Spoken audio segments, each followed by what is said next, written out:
From Time Warner Cable News New York 1, this is This Week on Staten Island. Hello again, everyone. Welcome to This Week on Staten Island. I'm Anthony Pascal. With the borough's drug epidemic seemingly spiraling out of control, a Staten Island nonprofit has opened a facility to try and help people kick their habit. It is the latest initiative by the Carl V. Bini Memorial Fund. And here to talk more about it, President and Chairman Massimo Dodana and volunteer at the newly opened Carl's House, Marco Dodana. A couple of brothers. Gentlemen, thank you so much for being here. Thank you for having us. All right, so we know that your Memorial Fund has done so much to help Staten Islanders. Started back after Hurricane Sandy, right? Yes. And I know that you deal with crisis situations, and now we clearly are in a crisis situation with this drug epidemic. Absolutely. And you said something else needs to be done. Absolutely. So our organization was founded 12 years ago, and obviously in memory of my father-in-law, and to continue his lifelong belief in helping others and the mission to help the community in a time of need. We gained a lot of legs after Hurricane Sandy, realizing that we needed to step in. And after that initiative, we decided to take a step back and start to continue our mission, of which was just helping the local community in a time of need. Firsthand, we saw with this drug epidemic that we needed to get involved. My family and I saw firsthand with my brother being an addict for over 12 years, that what better way to give back to our community than to have someone on the inside, my brother, to help us lead the way. And Marco, I know that, for you, there's really nobody better to try to help people with their addiction issues than someone who has suffered it themselves. I know you said you were an addict for how many years, did you say? 15 years. 15 years. And it started when? Started 14 years old, drinking, smoking pot, and then it gradually increased. Once I graduated high school, went to prescription painkillers. And how often?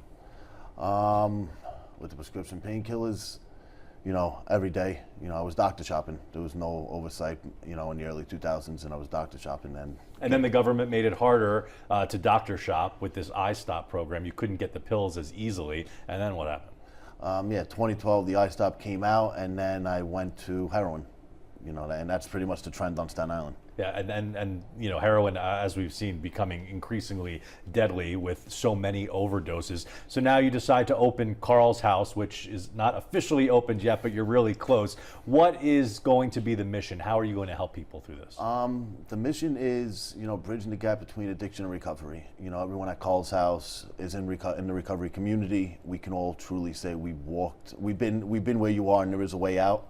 And it's all about giving back. We want to, help families of loved ones that are suffering from substance abuse to get them into treatment, and then as well as, when they're in treatment, they come home, get them linked in the recovery community and have different free events and free things throughout the day for them to do. And Massimo, I know that you instituted a phone line where people can call, whether they be suffering from addiction themselves or relatives of people. And you've already, you're not even officially up and running, but you've already taken a lot of calls. I think we've taken over 200 calls since we started the initiative. And one of the reasons— Just a few months, just a couple months. We started about 3 months ago? 3 months ago. 3 months ago. 200 calls. 200 calls, and it's amazing because the phone calls that we're receiving, they're twofold.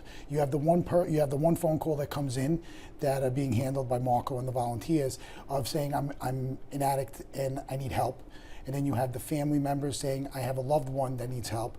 But then we have so many people reaching out that are not even in that equation of people that are saying I want to help. I am a recovering addict. I can't believe that you guys are getting involved in this. You guys are a trusted organization. How do I give back? How do I make people not suffer as long as I suffered, or as long as I made my family suffer? Well, there was quite some time where it seemed like everyone wanted to brush this under the rug. Nobody really wanted to admit that there was as big of a problem as there really is. Now, that seems to be by the wayside. It seems like most people are aware of how deadly these drugs are and how widespread the problem really is. Is that helping in the fight against this, Marco? Yeah, I truly believe it is. I lost, in 2 years that I'm sober, I lost 65 friends, since 2014. 65? 65. 30 of those were people I was away with rehab 2 times, and the other 32 are from people on Staten Island. It's on the front page of the paper every single day, and I think we need to change the stigma. We can't keep it inside the house no more. You're not alone. That's the biggest thing. A lot of parents feel they're alone, and a lot of addicts like myself, when I was using, I thought I had no one to turn to.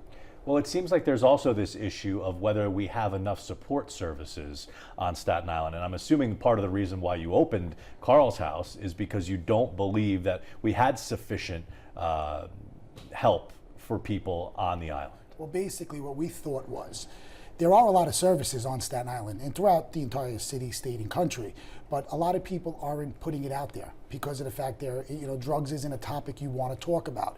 And basically what we've said is we're not scared to talk about it. We're not scared to say that, hey, my brother is a recovering addict. A few years ago, I was embarrassed to say that my brother was my brother.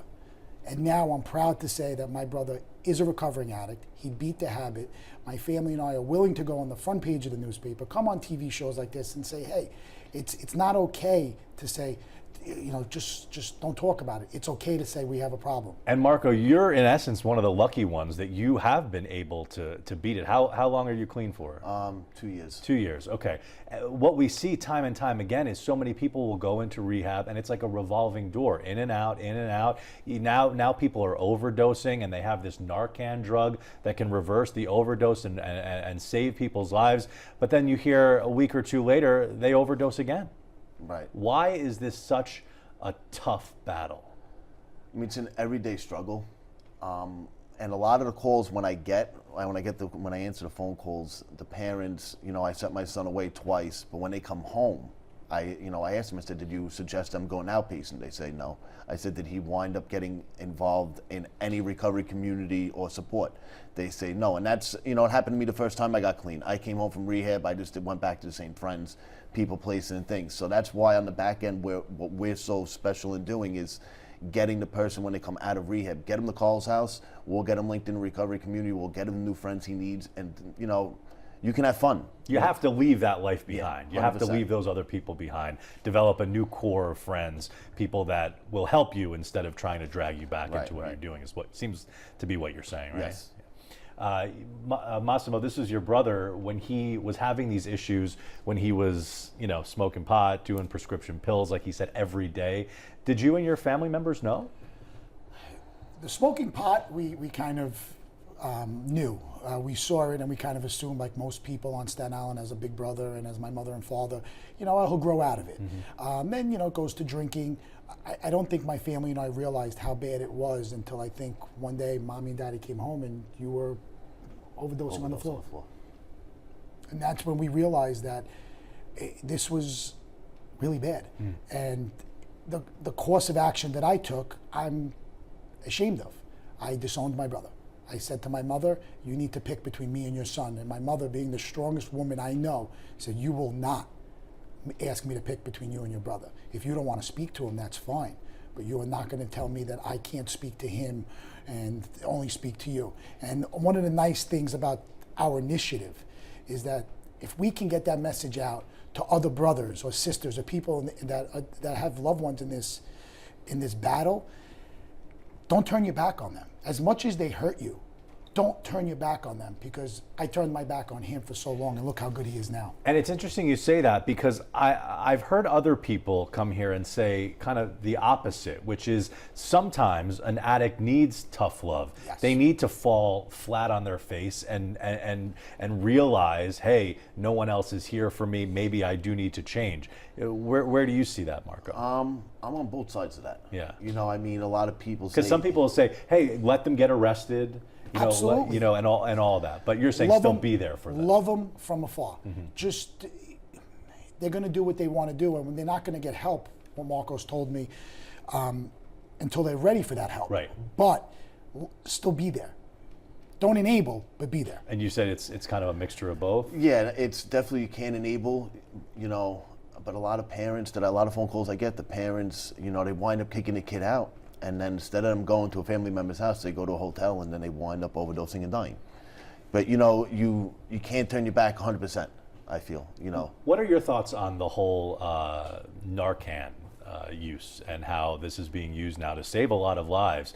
Are people within that community that are using drugs saying that this is, if something happens, there's always Narcan?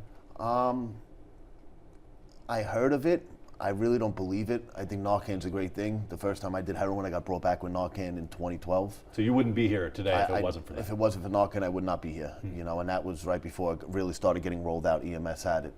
You know, I think it's a great thing to have. You know, I think if you're a parent and your son is using, you should definitely have it in your house, because it saved my life. It can save their life. And it's getting to the point now where you can go to the pharmacy and pick it up, and you learn how to use it right from the pharmacist.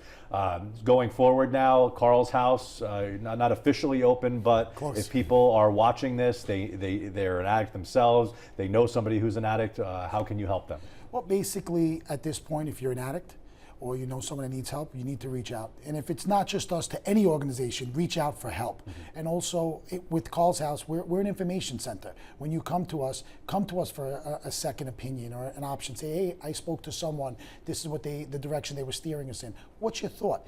You know, what makes us different is the fact that we're ran by all people from the recovery community. So you might be able to bridge the gap in the sense that, oh, I heard this location's really good, and Marco and the volunteers can say, oh, we have someone that went there. They take that what if out of there. So God willing, we'll be open very, very shortly, waiting for our C of O, and we'll be ready to for our community. All right, let's put the website up on the screen. If you'd like more information about the Carl V. Bini Memorial Fund or Carl's House, you can head to beaniefund.org.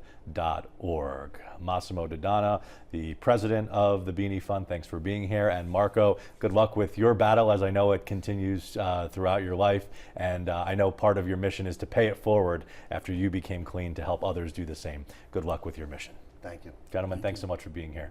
It is time for a break. When we come back, the Borough President's Office unveils a new campaign to coincide with Mother's Day to help prevent breast cancer. More on that after this.